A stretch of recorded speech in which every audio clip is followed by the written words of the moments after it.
All right, guys, what's going on, everyone? Welcome to Stocks and Coffee Saturday morning. Thanks for joining me. Real quick, someone let me know if you can hear me and see me okay. And as usual, we'll do some shout outs. Who you are, where you're from, and what are you drinking? It's Stocks and Coffee. I think most of us are probably drinking a little something.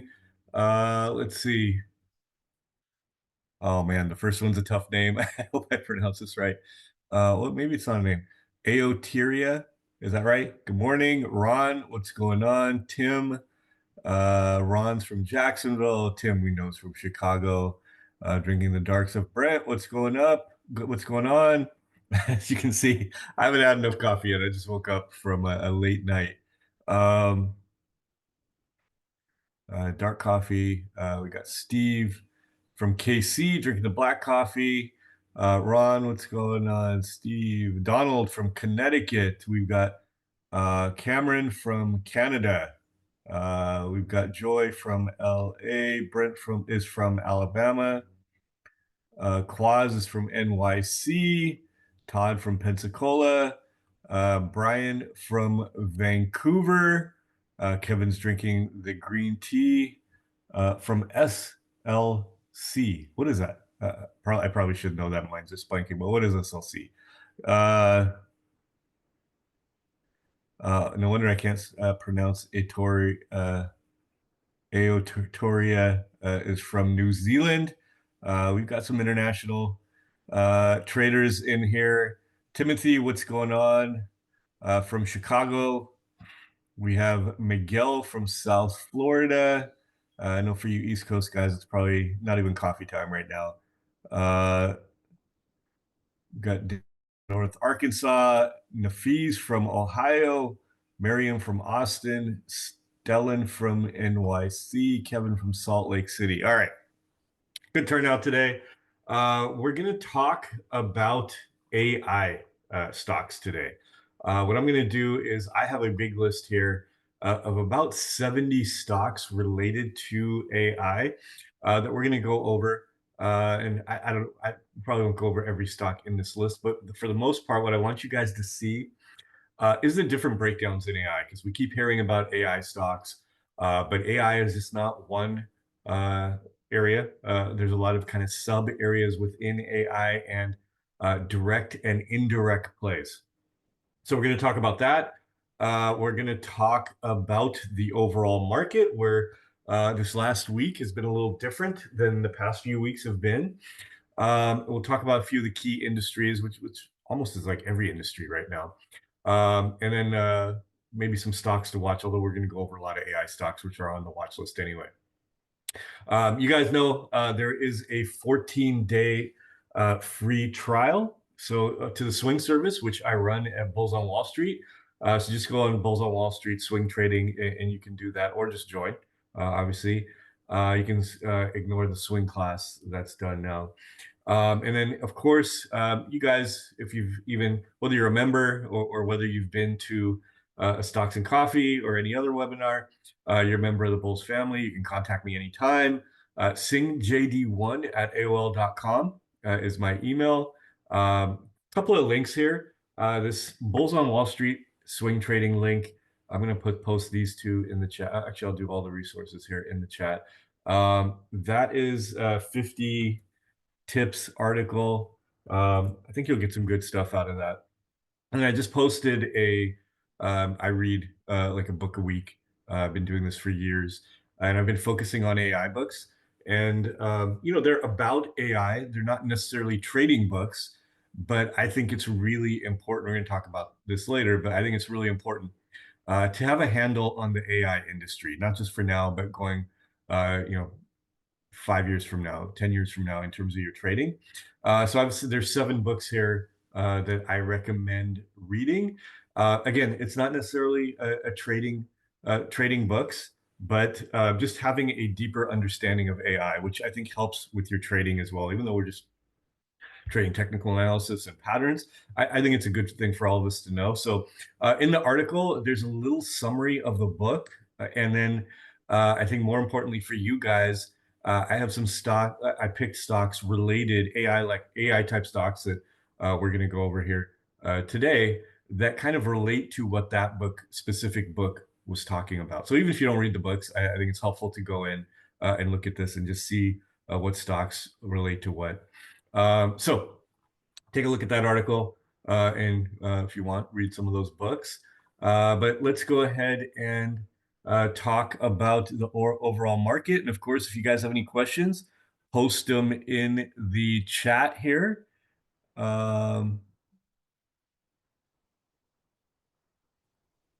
Rahul, no, I don't use AI to find swing setups. I've never even been big on, even before AI, there are a lot of things you can do in TC2000 essentially to, get setups that you like, or, run scans related to specific setups or specific parameters, right? We all know that. I don't do a lot of that. I like to go in and go through the stocks and look at them because in my opinion, the setup is not the be all end all. And those of you following me for a while, you know that. Setups kind of help you focus in.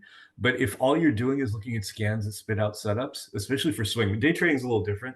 But for swing, I think you need a more holistic approach of understanding the overall market. So if you're just really focused on setups that are being spit out to you, I don't think you're going to be as successful.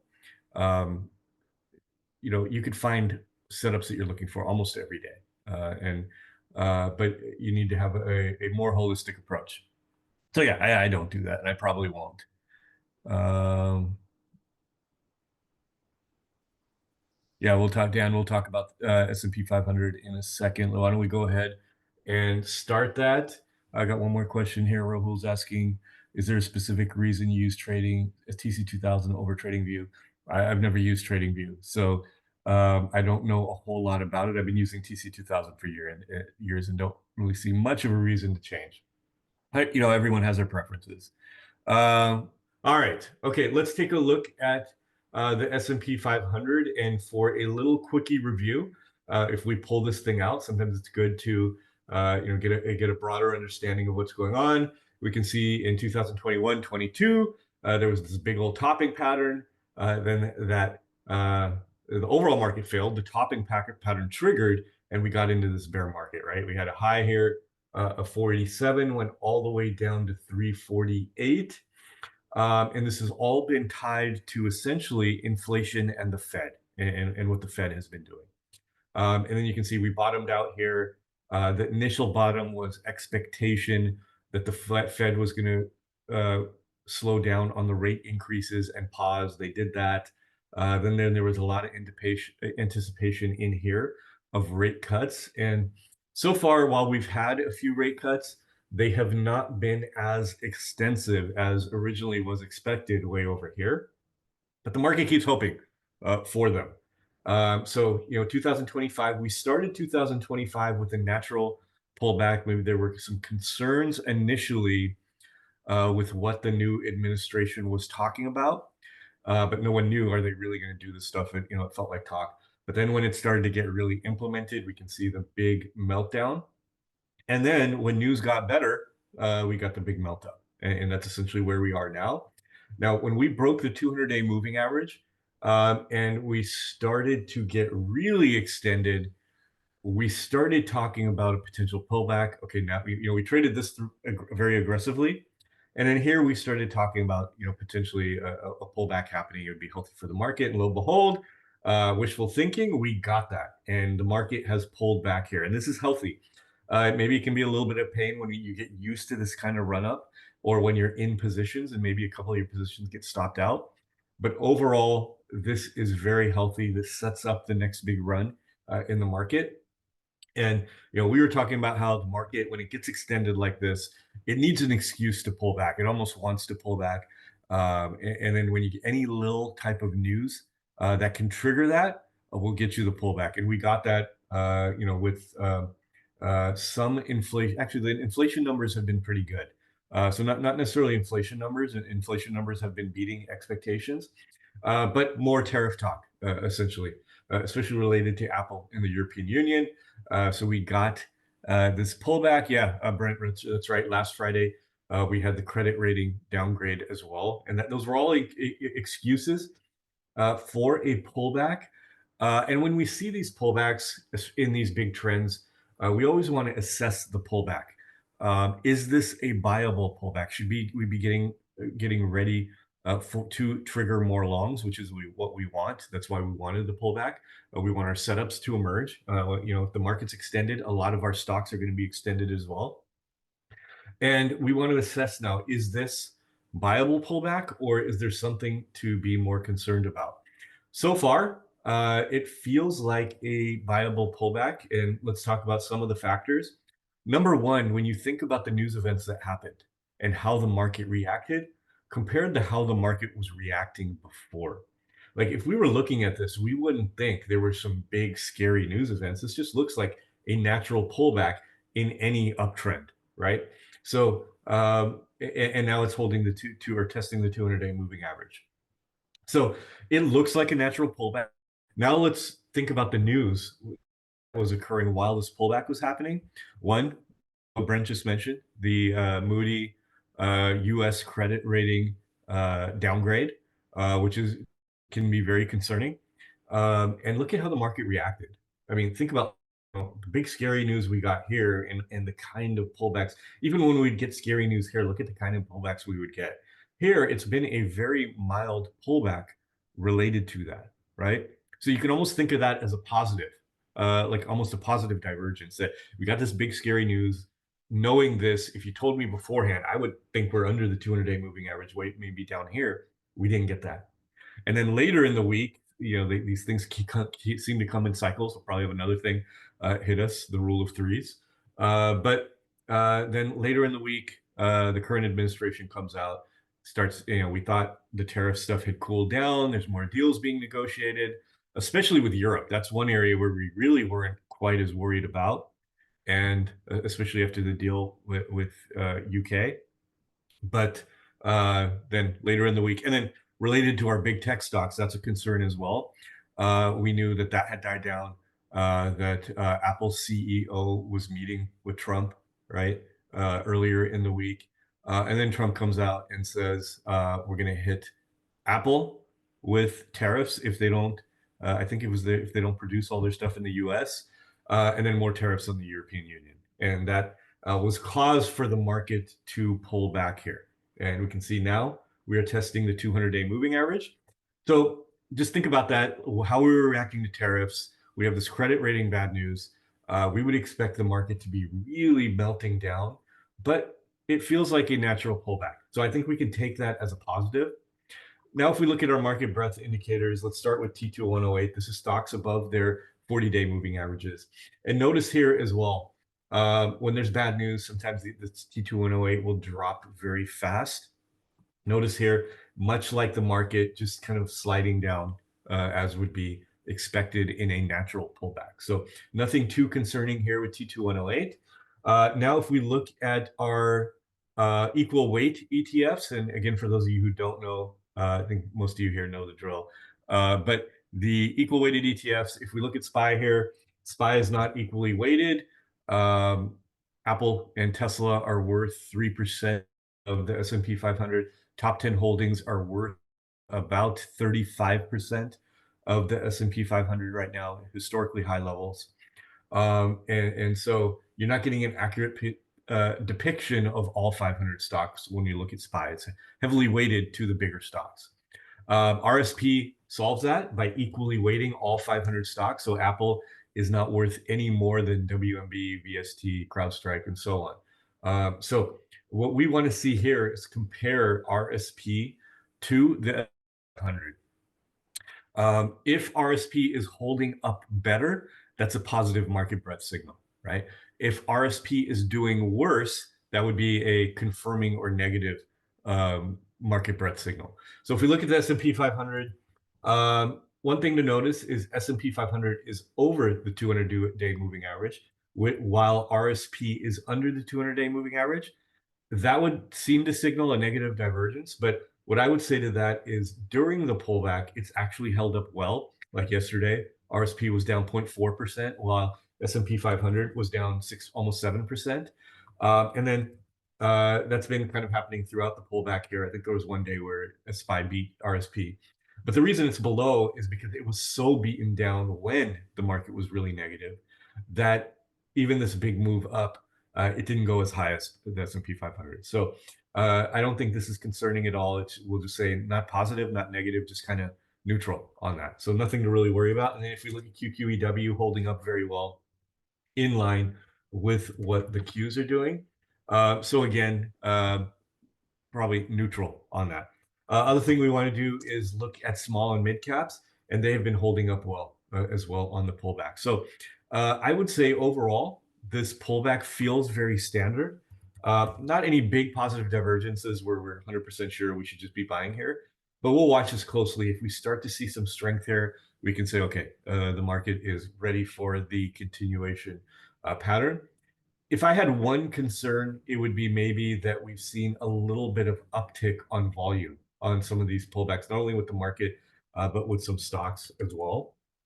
You can see the Qs here as well. That would be my only concern. And we generally like to see lighter volume on the selling during a pullback. So that's where we are on the market. I would say if we're analyzing it, a little bit of caution here, but you can add positions if you want, if you like a position, and we'll just analyze and see what the market is doing. Where I would start to get really concerned is if we start to test the 50-day moving average. That's a pretty deep pullback, and then we'll have to reassess our overall analysis of the market. But right now, we see this market as just back on trend and still in continuation phase off this pullback. All right, and if you guys have any other questions, let me know.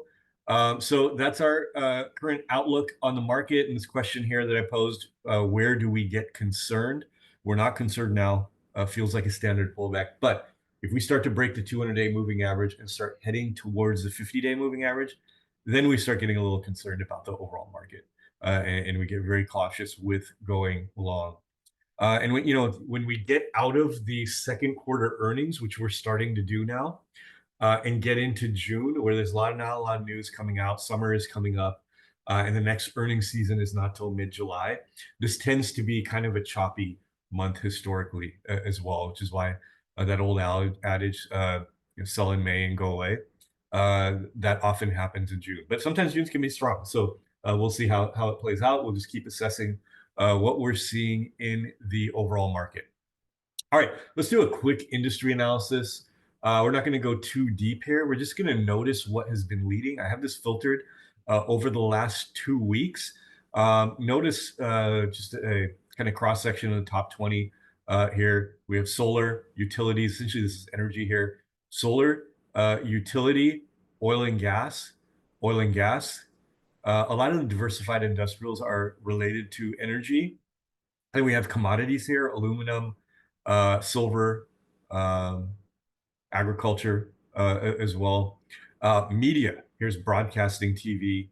And then we have some consumer discretionary retail type stuff here. Auto and truck dealers, auto parts, department stores, and then finance as well.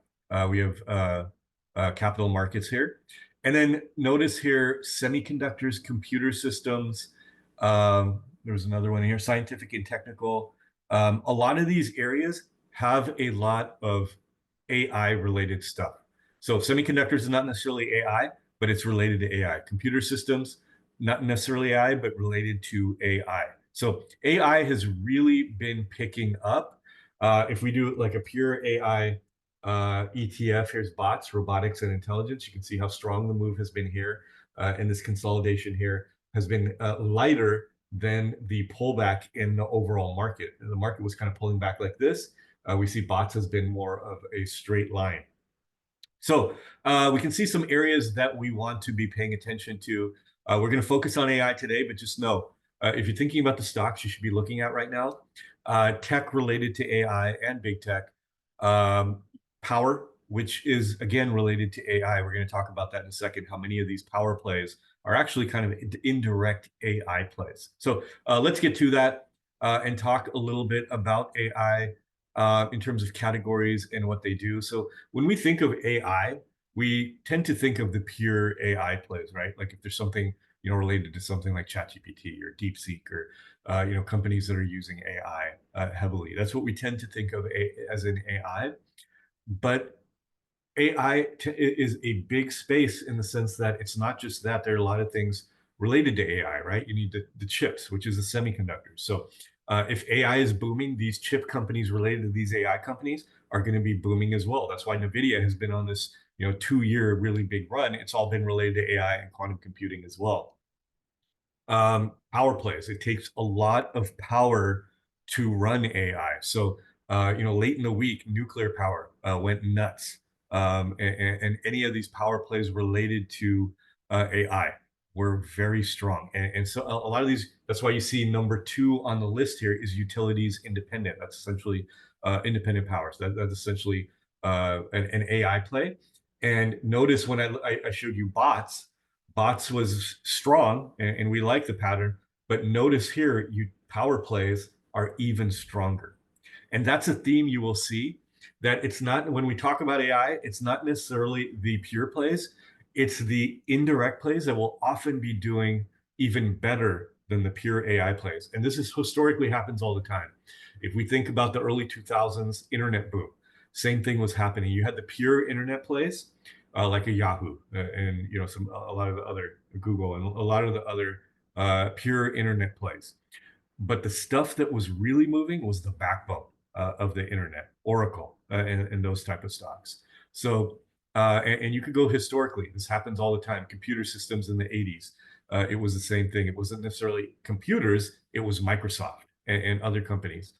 You could go all the way back to the railroads in the 1840s, and there you had the railroad plays, which were booming, but it was the steel and coal plays, stuff that was powering the railroads or building the lines for the railroads. So you can see the lines, the railroads themselves as infrastructure, like we have infrastructure plays for AI or chips, or you had the actual powering of it, which was coal, just like we have the independent power producers here. So this stuff has happened over and over. Anytime you see these kind of technological booms, it's really the infrastructure, maybe sometimes the stuff you don't really think about related to that industry.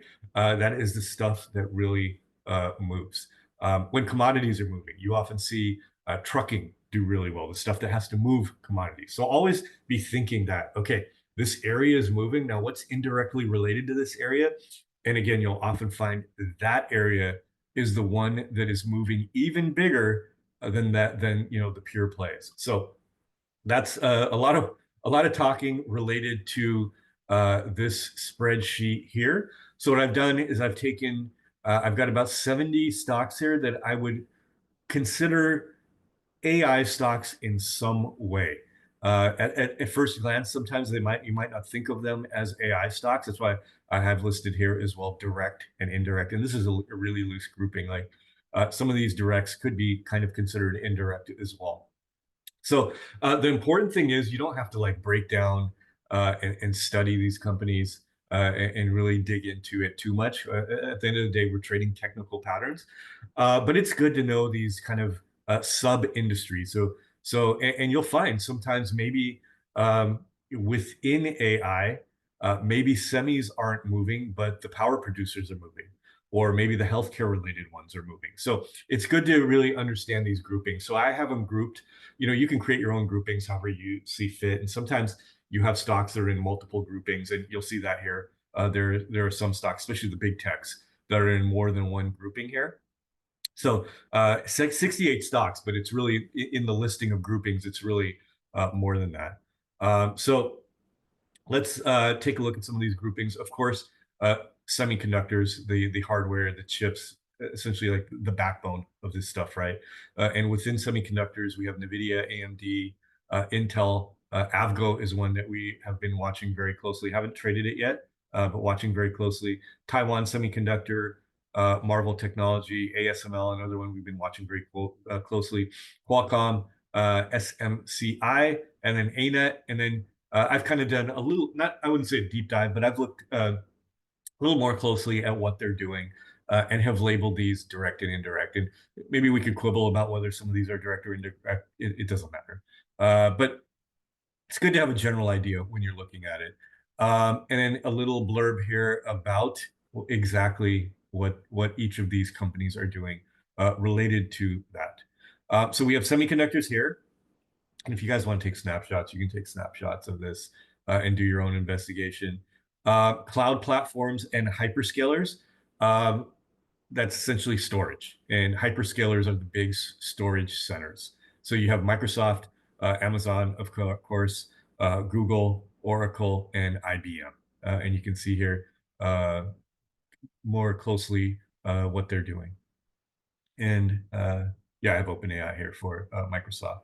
And then software LLMs and foundation models, essentially software and the GPTs. You have Palantir, AI, Path, Snow, ZS, DDOG, Yext, and Relics. Now notice here, there's less big tech and more specific stuff here once we get into that software type stuff.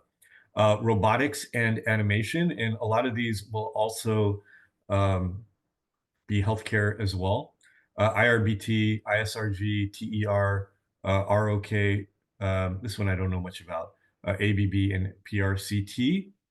AI tools and infrastructure software. A lot of it's related. Some of these are related. MDB. Notice here we're getting into a lot of the indirect ones, and I'm not going to list everyone, but you guys can see it here. This is an area I would watch very closely. That's the biotech or healthcare related to AI as well. Media and research, Meta, TTD, Netflix, Roblox, and Baidu.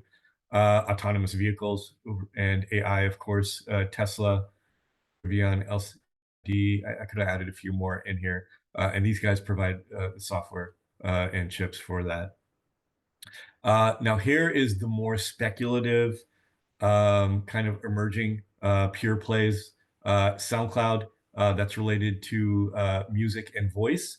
BBAI, decision intelligence. I don't know much about FRSX, computer vision systems for vehicles. All right. KSCP, maybe I could have put that in autonomous vehicles. Veritone, and then CRWV is a recent IPO. I actually don't know I haven't done enough investigation into what they do yet. Enterprise productivity and AI assistance. You can see that here, essentially work productivity. Zoom, of course, we're using Zoom right now. Cybersecurity. Cybersecurity was very hot this past week. CrowdStrike, S, PanW, Cyber, VRNLS. And then IoT infrastructure. I didn't know a lot about what IoT is. Apparently, it's all things internet. And there's a company, IoT, for that. So big list here. I think you guys will find this helpful in just kind of breaking down, because we get this big list of AI stocks, but then it's, what does it do? And did I not put energy ones in here? Oh, I made a mistake here. I haven't put the energy ones in here yet. Dang it! That's what essentially what I wanted to go over today. Okay, next time we get together, we'll do a deep dive into energy. But let's just pull up a few that we like here. So stay here, CEG, one of my favorites here. Notice here, almost at all-time highs, doing a lot better than some of the pure AI plays. But you can see here, very strong pattern here. Look at all that good volume. It's up over the money flow zero line as well. Another one is VST. Oh, sorry, yeah, VST. And actually, we can go in independent power producers, and most of these will be related to that. GEV is another good one here. Look at this one at all-time highs.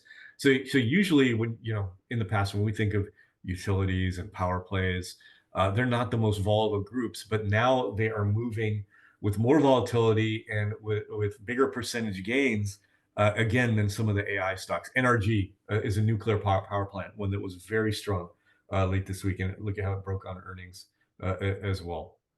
So there's a bunch of these here. There is if anybody has it, someone posted it in our swing chat on Friday, the nuclear power plant ETF. The ticker escapes me now, but if you know it and you can post it in the chat, that would be great. but that will give you a good list of stocks to play, or just play that ETF as well. So that's my point here, is really focus not only on those pure internet plays or AI plays, but also look at these indirect plays. I'm going to pull up a few that we're really interested in right now. Let me just sort these by the biggest winners over the last 2 weeks. CRWV, that's the one we're talking about. That was a recent IPO. It doesn't have a lockup expiration until probably September, October. So between now and September, my expectation is you're going to get some big moves, both to the upside and downside in CRWV. So I would watch this closely. It's made a big run now, but watch to see if it consolidates and breaks out again, or if it pulls back. I think we'll have a good entry there. NBIS, internet content, testing the 9 EMA. NNE, this one broke out on Friday. It says diversified industrials, but it is a nuclear energy play. It's even nano nuclear energy here. So you can see here, this was a recent IPO, and it's essentially testing its IPO high right now.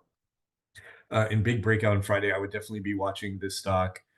Coinbase and Hood are indirect AI plays, right? Both related to fintech and AI. So definitely ones that I would be watching here. Let me actually get into my AI list. Here's SoundCloud. Notice here, SoundCloud is a pure AI play. And while it's done well recently, it's gone from 6 to 10. So that's a pretty big percentage gain. The overall pattern not nearly as strong as some of the other indirect plays, right? Here's semiconductors, ASML. Overall, the pattern is weak, but I like that it broke the downtrend and the 200-day moving average. Let me pull up a few other semiconductors. Here's Avgo, one we really like. We're watching for a break of the all-time high, and even considering anticipating the all-time high break. I'd probably be in this one, but it has earnings coming up. So I'll wait till after earnings. Here's a pure play AI. And again, notice I've pulled up 2 of the pure plays, and they're lagging big time. It's done well recently, gone from 17 to 22, but compared to the other charts, not even close, right?